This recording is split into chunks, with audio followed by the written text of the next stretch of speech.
Colosenses, capítulo ¿qué? 2, versículo 4 y vamos a leer hasta el versículo 8. Amén. ¿Está conmigo? Dice la palabra de Dios. Dice así, Colosenses, capítulo 2, versículo 4. Y esto lo digo para que nadie los engañe con palabras ¿qué? Persuasivas. Porque aunque estoy ausente en cuerpo, no obstante, en espíritu estoy con vosotros, gozándome y mirando vuestro buen orden y firmeza en vuestra fe en Cristo.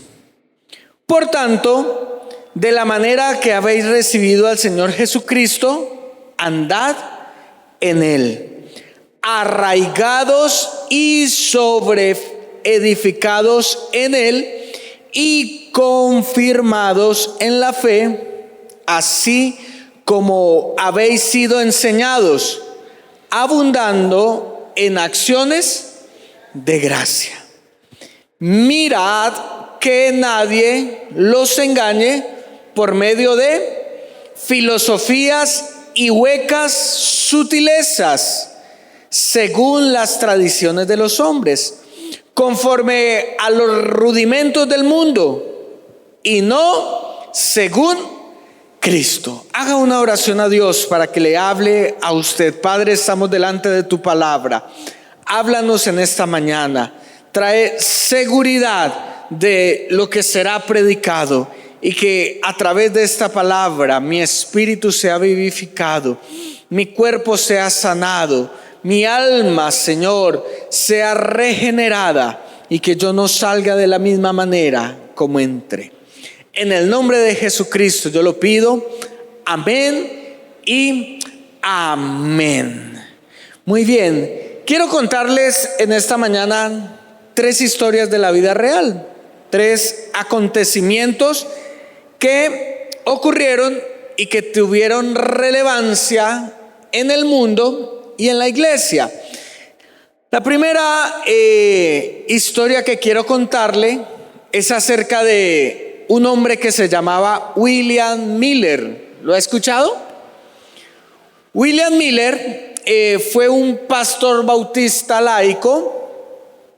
Y él vivía en Nueva Inglaterra, en los Estados Unidos. Y como era buen pastor, le gustaba estudiar la Biblia. Pero como era laico, ¿saben qué significa laico? Un pastor laico es aquel que no ha tenido formación académica en teología, sino que tiene el deseo de servirle al Señor e inicia su obra ministerial sin tener los estudios de seminario, sin haber estudiado en la Global o haber tenido algún título académico en teología, por así decirlo.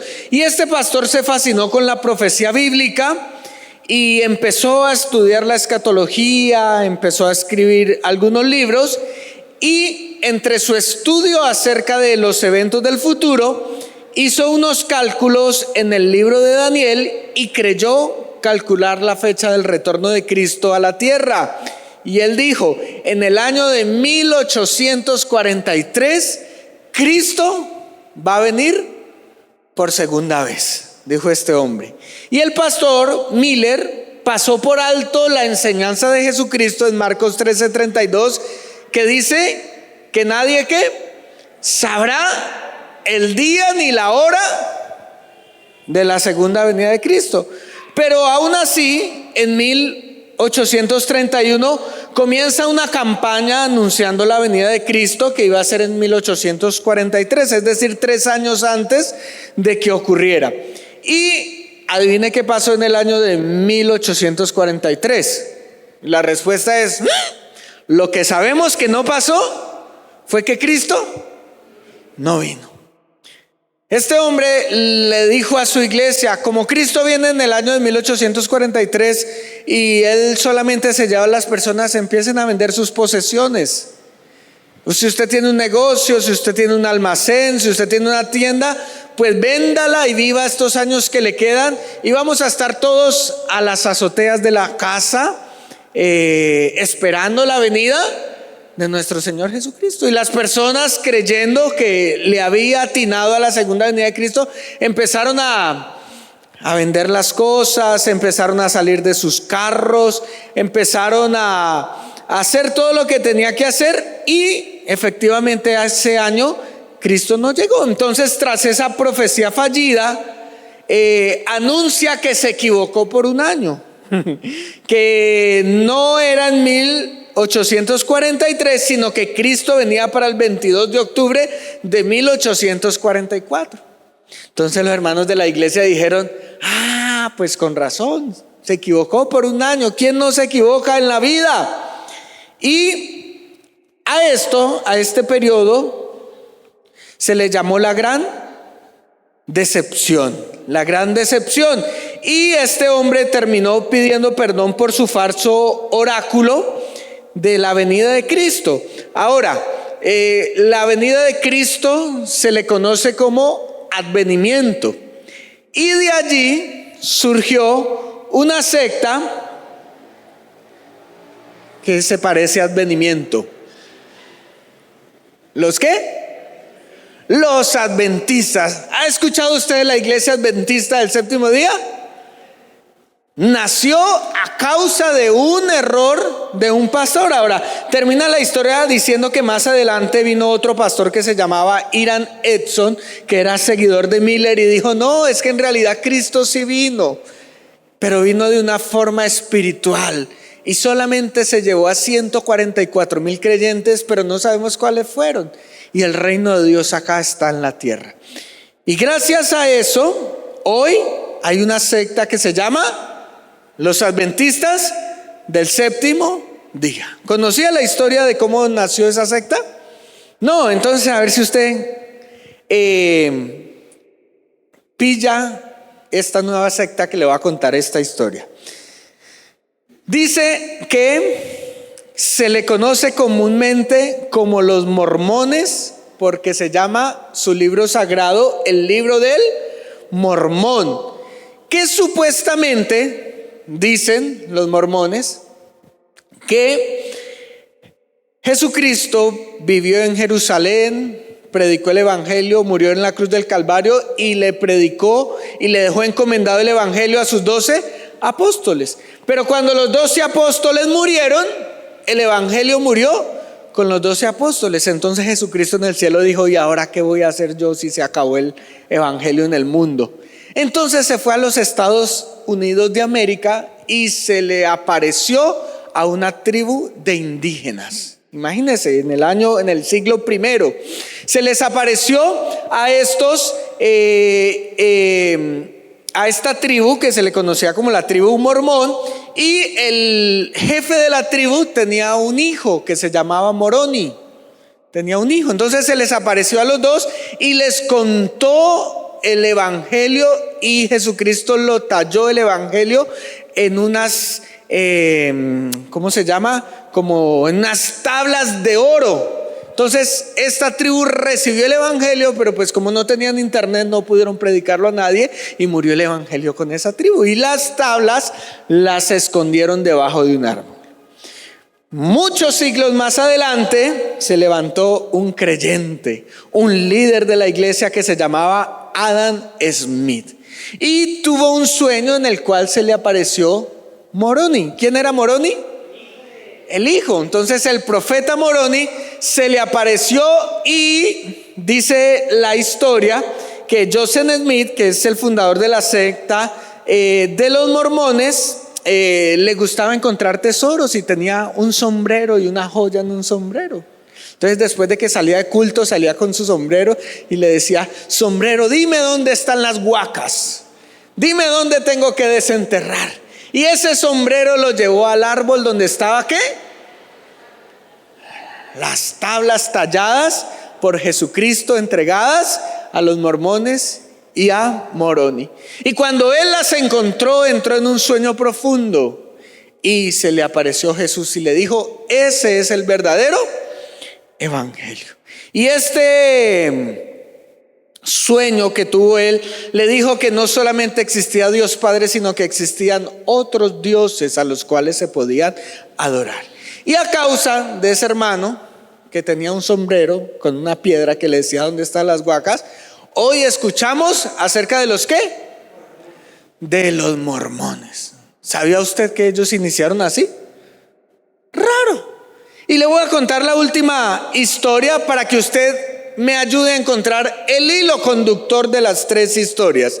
Dice que en el año de 1914, después de un gran avivamiento pentecostal que Dios dio, donde las personas empezaron a hablar en lenguas, donde volvieron a predicar el evangelio, donde volvieron a ganar almas para Cristo, nacieron las asambleas de Dios.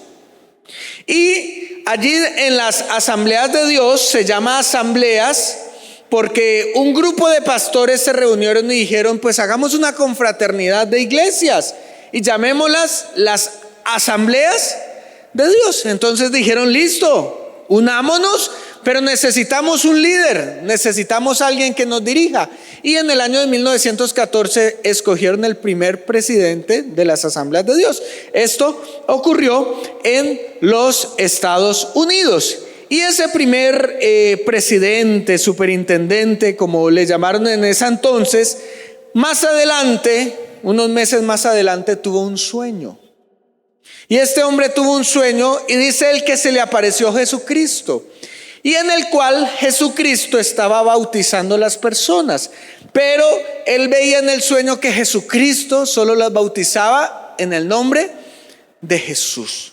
Entonces este pastor se levantó y dijo: ay, se me apareció Jesucristo. Entonces empezó a estudiar las escrituras y fue al libro de Hechos. Allí decía: bautícese cada uno en el nombre de Jesucristo para perdón de pecado. Entonces dijo: ay, el bautismo no se debe hacer en el nombre del Padre, del Hijo y del Espíritu Santo, sino solamente en el nombre de Jesús, como en mi sueño y como dice Hechos. Ahora se le olvidó muchos de los versículos de la Biblia que dice que el bautismo debe hacerse en el nombre del Padre, del Hijo y del Espíritu Santo. Y dice la historia que ese hombre empezó a indagar más sobre las escrituras y dijo: ¡oh! El Espíritu Santo no existe, el Padre tampoco, sino que son nombres que se le fueron dados a Jesús. Y de allí, de este hombre, en 1916, este grupo de unitarios fueron expulsados de las asambleas de Dios y se agruparon en dos grandes denominaciones. Una se llamó la Asamblea Pentecostal del Mundo, que básicamente era integrados por personas de raza negra, y la otra se llamó la Iglesia Pentecostal Unida, que era integrados por las personas de raza blanca. ¿Ha escuchado usted de la Iglesia Pentecostal Unida de Colombia? Y allí nacieron los ¿qué? Los unitarios, que dicen que no existe el Padre ni que existe el Espíritu Santo, sino que el único Dios que se adora es Jesucristo. Pero la historia no termina allí. Años más adelante, este hombre volvió a estudiar la Biblia y reconoció su error y dijo: la embarré. No era así. El Espíritu Santo sí es Dios, el Padre existe. ¿Qué me pasó? Y fue de nuevo a las asambleas de Dios y dijo: perdónenme por lo que hice. Y como buenos pastores que somos, lo restauraron, ¿cierto? Y más adelante volvió a ser un pastor. Pero este hombre trató de ir a donde sus fieles y donde sus amigos a decirles: no, me equivoqué. Y desde entonces han pasado más de 100 años y allí fue donde se creó el movimiento unitario. Otra secta que salió de los cristianos. Le conté estas tres historias y le hago la pregunta: ¿qué tienen en común estas tres historias? ¿Qué tienen en común estas tres sectas? A ver, ¿qué alcanzó a percibir usted? Bueno, que algunos fueron por sueños, muy bien, pero dos, no tres, entonces no tienen en común las tres historias. que no adoran al Dios verdadero. Lo que tienen en común es que estas tres sectas salieron de la iglesia del Señor. Fueron hombres que conocían la verdad, pero la tergiversaron, la cambiaron a su antojo.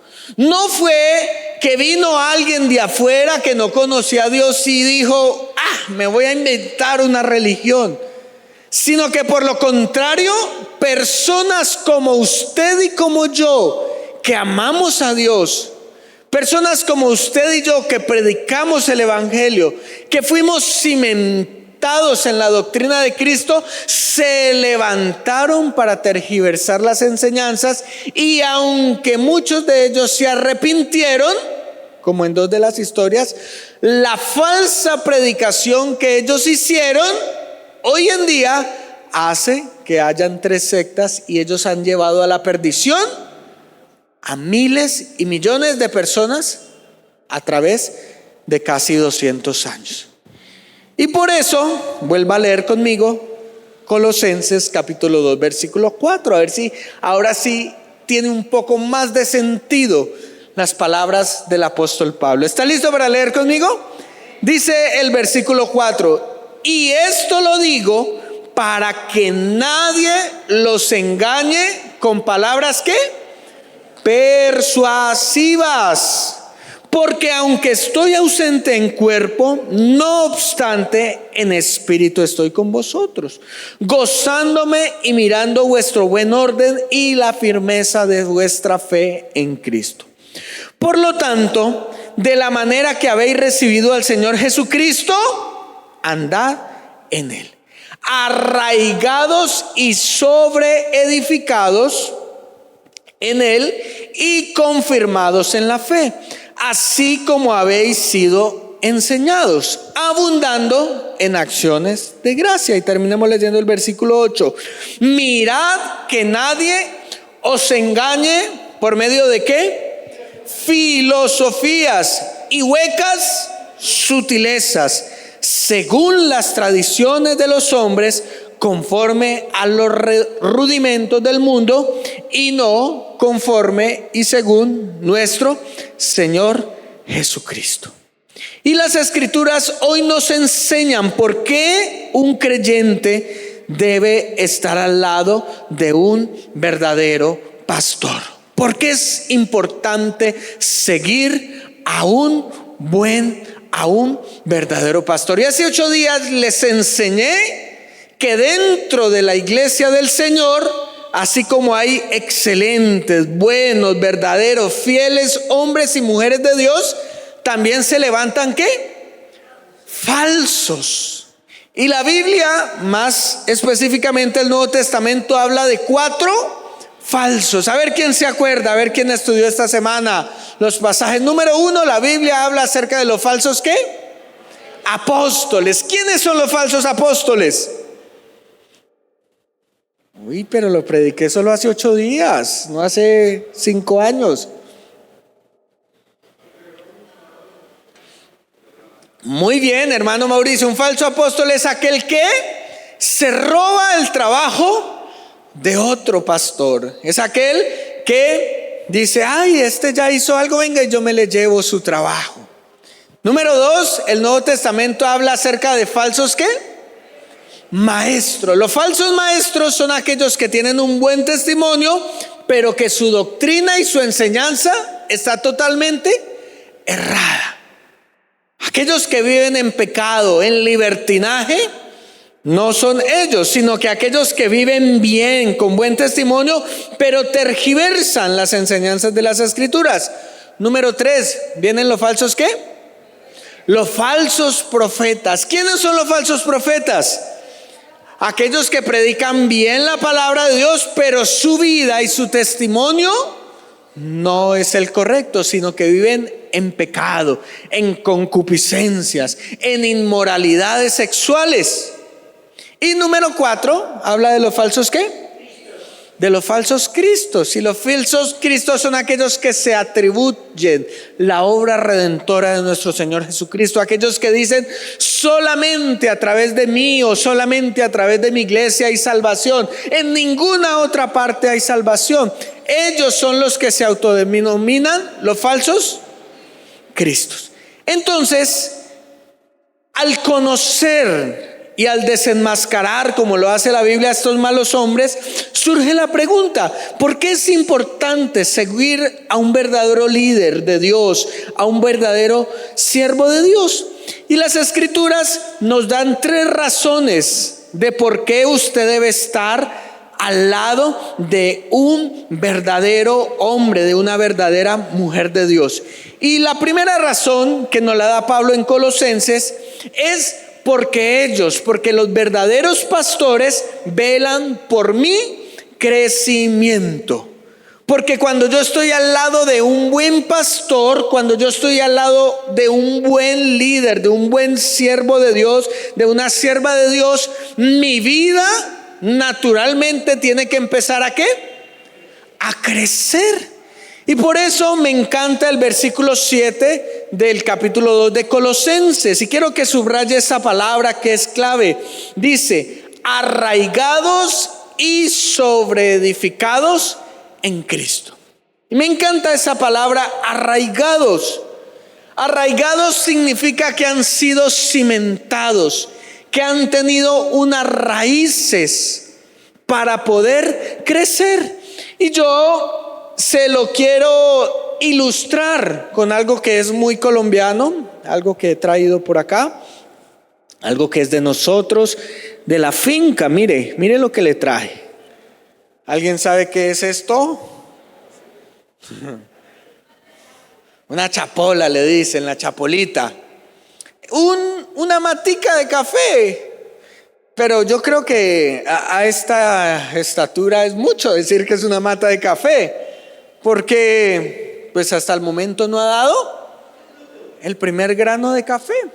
Pero ella está ahí en su proceso de crecimiento. Y el apóstol dice en el versículo 7: arraigados y sobreedificados en él. ¿Qué significa esto?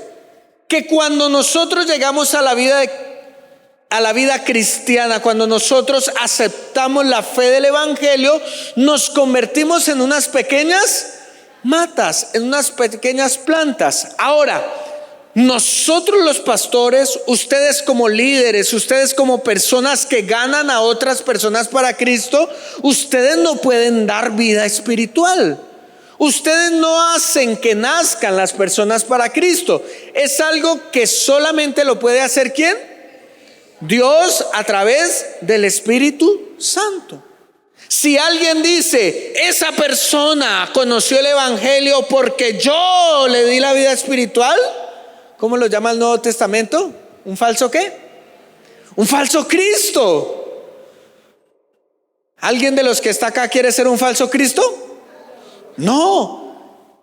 Y un buen líder debe reconocer que quizá podemos plantar una semilla de la palabra, que quizá podemos regar con oración, con visita, pero que el crecimiento, quien da la vida espiritual, solamente ¿quién es? Dios.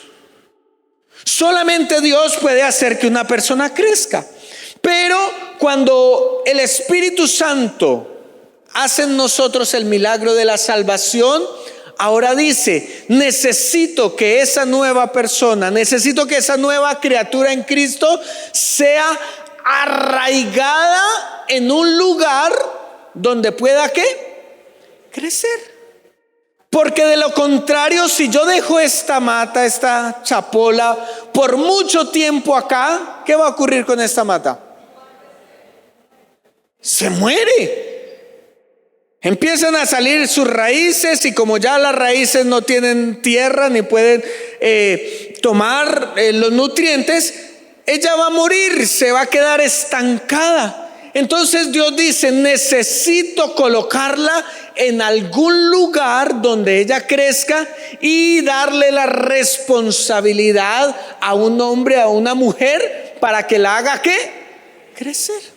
Así que somos trasplantados, y en el caso suyo, usted fue plantado en una iglesia que se llama la Iglesia Catedral de Vida de las Asambleas de Dios. Dios lo colocó allí. Dígame, ¿fue decisión suya? ¿Fue la decisión de quién? De Dios, porque Dios dice: yo quiero que usted crezca como creyente. Pero si yo trasplanto esto en una finca y no hay nadie que la cuide, ¿qué pasa con esa mata? Cuando nosotros compramos la finca La Promesa, había café, mucho café, pero no servía. ¿Por qué? Porque como no había nadie quien cuidara ese café, entonces empezó a venir la maleza, empezó a venir la plaga, y daba unas pepitas muy bonitas, pero cuando empezaban a madurar, empezaban a salir huequitos y se empezaba a poner negra. ¿La cogió la qué? La roya. Porque no había nadie que la cuidara, nadie que quitara los peligros que estaban allí. Y ese es el trabajo que Dios pone en nosotros los pastores. Y no solo hablo de nosotros los pastores, que lo hacemos a tiempo completo, sino a cada creyente que entiende que Dios lo ha puesto a cuidar al nuevo creyente. Pero ¿qué ocurre si esa persona que ha sido delegada para cuidar no es la persona indicada? Es un falso maestro, es un falso pastor. Lastimosamente, esa planta se va a echar a perder. Lastimosamente, esa planta se echará a perder. Y Dios no quiere que nadie pierda su fe después de haber nacido de la vida cristiana. Por eso es muy importante entender que mis líderes espirituales deben velar por mi crecimiento.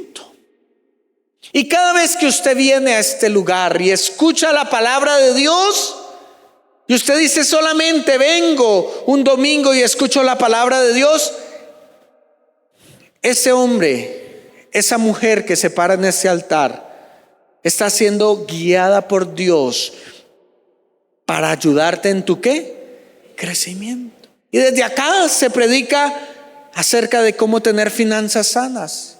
Y tú obedeces a lo que se predica acá. ¿Qué pasa con tus finanzas? Crecen, son cuidadas. Y en este púlpito se predica acerca de cómo tener una familia sana. Y tú empiezas a poner en práctica los consejos que los siervos de Dios dicen. ¿Y cuál es el resultado en tu familia? Una familia sana. Y tú dices: no, yo ya como que no quiero ir a la iglesia, ya como que voy a empezar a trabajar más los domingos porque la situación está más dura. Entonces el pastor va y le pega una llamada, o ahí lo visita y le dice: hermano, tenga cuidado, no deje de congregarse porque se muere espiritualmente. Cada consejo que dan los pastores, los líderes de esta iglesia, son para ayudarte a crecer. Y tú debes reconocer que tú vas a crecer en este año 2023 porque Dios te colocó en una buena iglesia al lado de buenos pastores. Y quiero terminar este punto recordando lo que dice el Salmo capítulo 1, versículo 1 al versículo 3. Y el salmista dice lo que dice Pablo, arraigándonos, pero utiliza otra palabra, dice: bienaventurado el varón que no anduvo en consejo de ¿qué? De malos, ni qué, ni estuvo en camino de pecadores, ni en silla de escarnecedores se ha sentado. Y el versículo 2, ¿cómo dice? Sino que en la ley de Jehová está su delicia, y en esa ley medita de día y de noche. Y mira la promesa para ti que estás en esta iglesia, versículo 3: serás como árbol que plantado, que da su fruto a tiempo, y que su hoja no cae, y que todo lo que hace ¿qué? Prospera. ¿Cuántos han sido prosperados desde que crecieron en esta iglesia? ¿Cuántas familias han sido prosperadas porque escuchan el consejo de la palabra? Así que yo quiero decirte algo con toda modestia y humildad. Tienes todo lo que necesitas para ser prosperado en esta iglesia. No necesitas salir a escuchar otras voces que te engañan. No necesitas salir a escuchar otro consejo. Todo lo que necesitas para ser prosperado lo tienes en la catedral de vida. Número 2, ¿por qué necesito estar? ¿Por qué necesito seguir? ¿Por qué es tan importante estar al lado de un verdadero pastor, de un verdadero siervo de Dios? Y la segunda respuesta que me da la Escritura es porque ellos son un regalo de Dios. ¿Porque ellos son qué? Un regalo de Dios. Y vamos a descansar aquí, dejar descansar acá a Chapolita, a ver si crece un poquito más adelante, porque en el tercer punto la voy a usar. Pero la Biblia dice que tus pastores son un regalo de Dios, y no solamente los pastores. Acompáñenme por favor a Efesios capítulo 4 versículo 8. Un versículo que necesita ser interpretado correctamente, porque es de difícil interpretación. Pero mire lo que dice Efesios capítulo 4 versículo 8. Préstele atención, por favor. Dice: por lo cual dice, subiendo a lo alto, llevó cautiva la cautividad y dio ¿qué? Dones a los hombres. Por favor, cambie esa palabra dones por la que quizá están otras versiones más actualizadas. Y dio regalos a los hombres, ¿cierto? ¿Dio qué? ¿Qué es un don? Un regalo. Por eso dice que la salvación es un don de Dios. ¿Es un qué? Un regalo. Porque ¿cuánto te costó a ti la salvación? Nada. ¿Cuánto le cuesta a usted un regalo? Nada. ¿Es un qué? Un regalo, un don. Sigue diciendo, por favor, lea el versículo 9. Y eso de que subió, ¿qué es? Sino que también descendió primero a las partes más bajas de la tierra.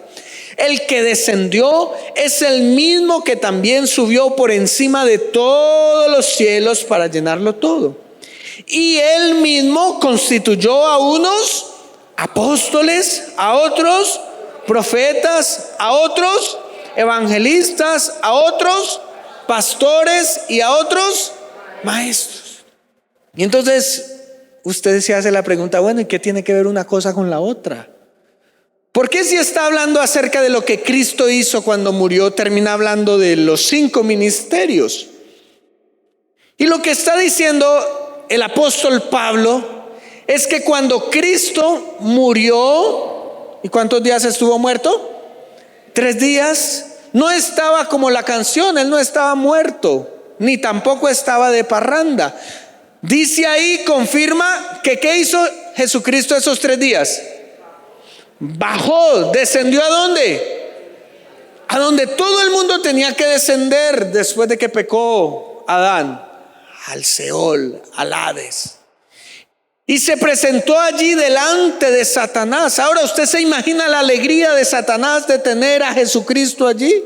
Es que cuando Satanás vio a Cristo en la cruz dijo, gané, maté a Dios. Y no solo lo maté, sino que como vino en forma de hombre, ahora lo voy a tener acá en las profundidades.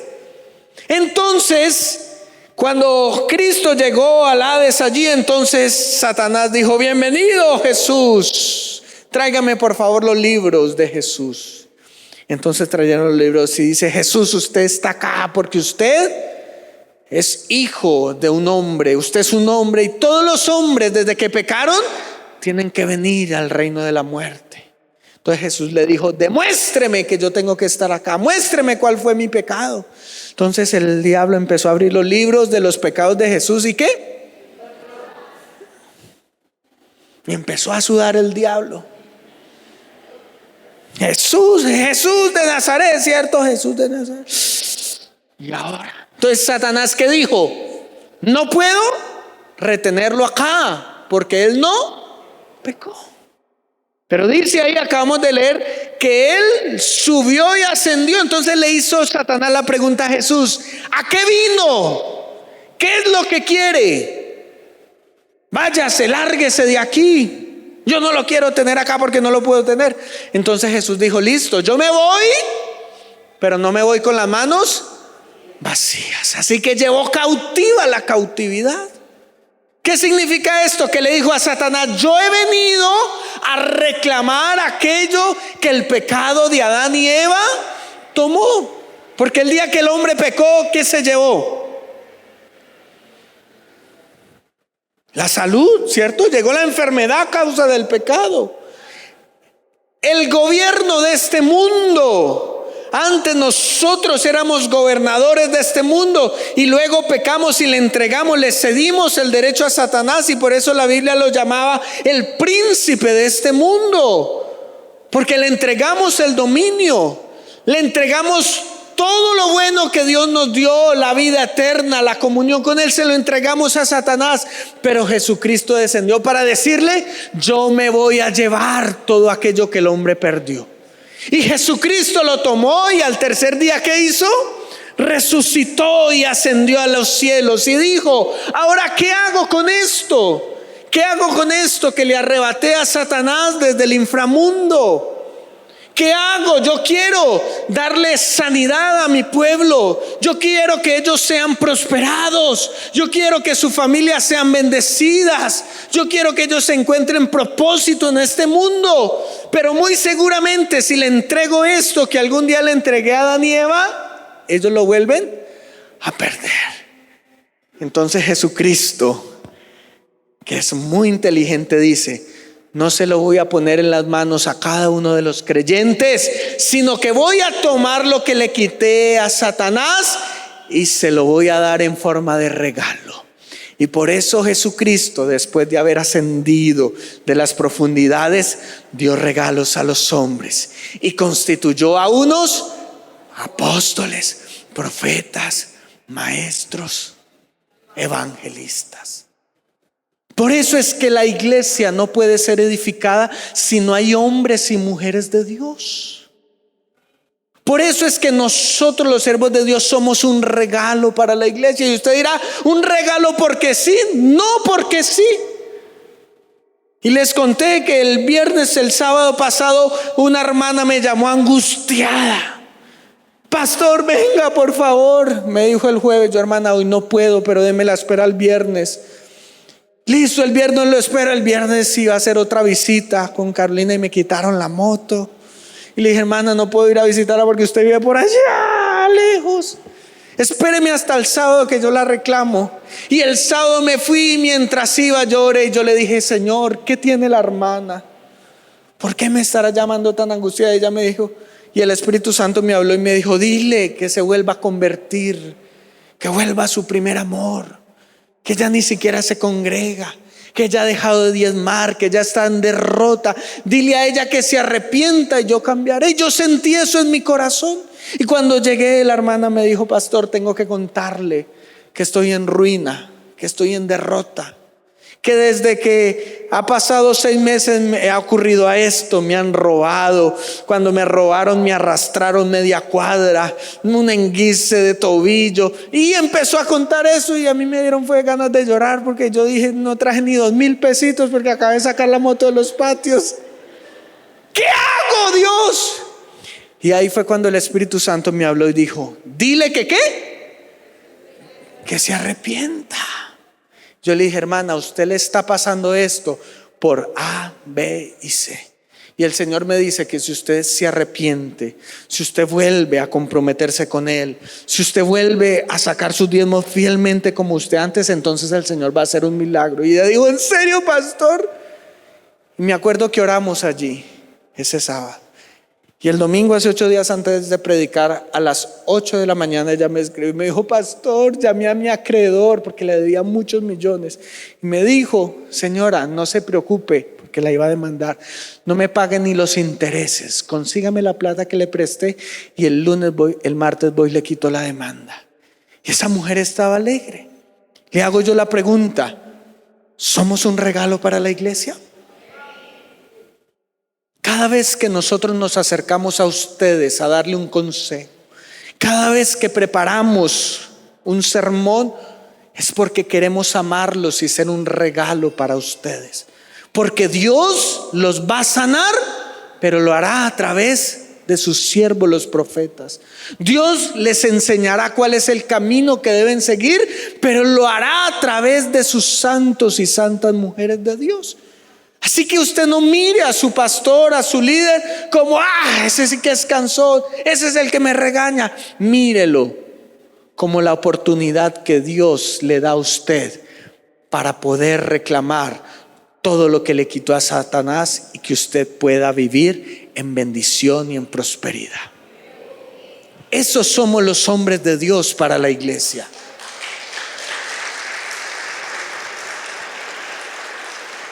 Y número 3, porque se me acabó el tiempo. ¿Por qué debo estar al lado de un buen pastor o de un buen siervo de Dios? Porque ellos cuidan de mi salvación. Y quiero terminar leyendo este pasaje para que usted lo lea conmigo, y si lo puede estudiar, digerir entre semana, hágalo. Hebreos capítulo 13, versículo 7. Hebreos capítulo 13, versículo 7.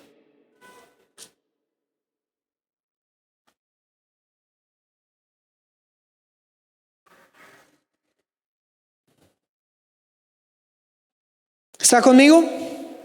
Dice la palabra de Dios: acordaos de vuestros ¿qué?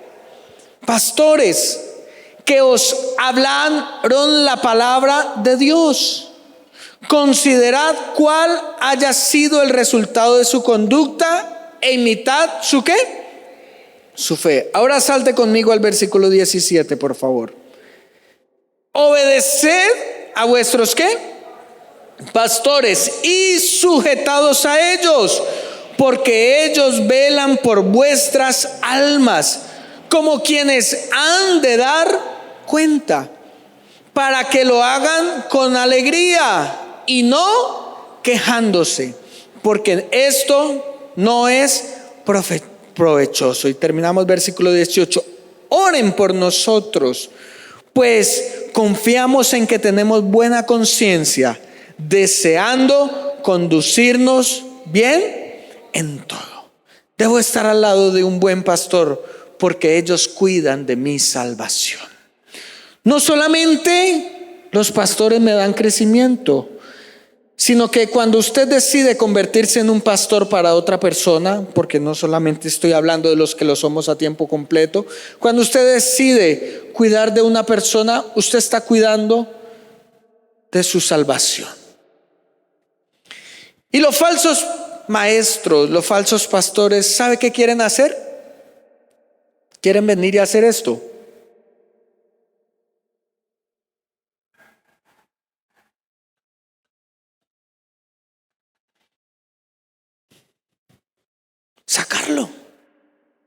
Sacarlo. Algunos lo quieren sacar de la vida cristiana, otros lo quieren sacar de su iglesia, otros lo quieren sacar del proyecto de vida que Dios tiene para usted. Y entonces estos falsos apóstoles quieren trasladarlo de un lugar a otro. Y claro, es válido, yo me puedo cambiar de iglesia, ¿cierto?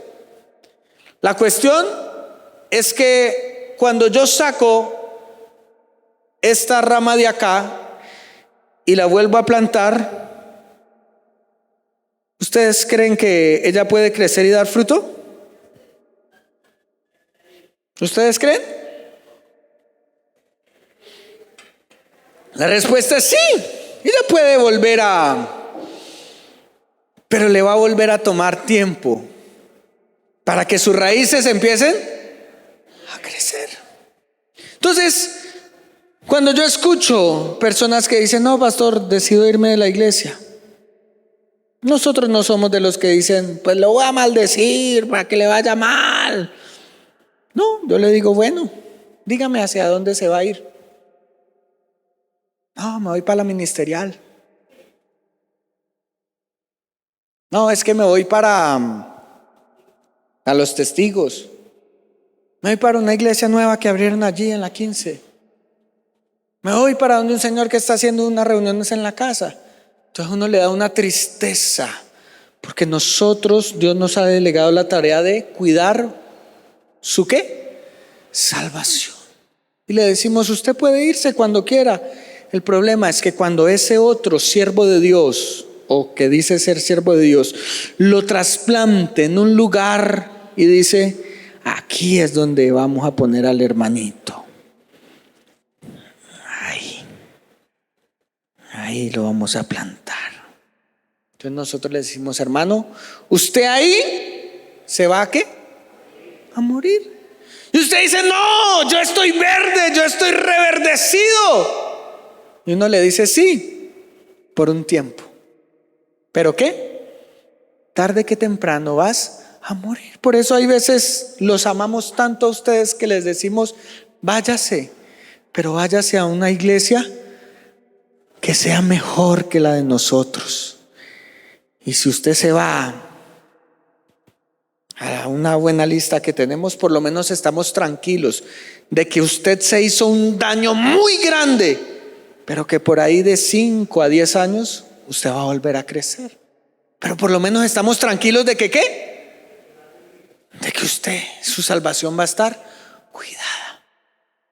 Le va a doler, le va a costar, le va a doler volver a echar raíces, conocer personas, volver a hacer el discipulado, pero por lo menos usted va a estar salvo. Pero la persona que te arranca y te dice, no, venga, sirva de una vez, ¿qué cuento? Acá lo que necesitamos es el líder. Le va a chupar su verdor y le va a hacer perder su fe y su salvación. Usted debe estar, voy a dejarla acá porque la voy a usar para el segundo culto. Usted debe estar al lado de un verdadero pastor, porque ellos cuidan de su salvación.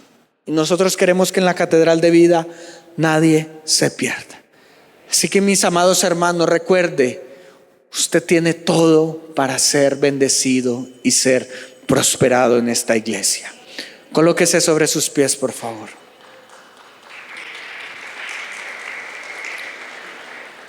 Y vamos a orar, dice ahí el versículo. Oren por nosotros. Necesitamos mucha oración. Yo digo, hay que orar mucho por el pastor David.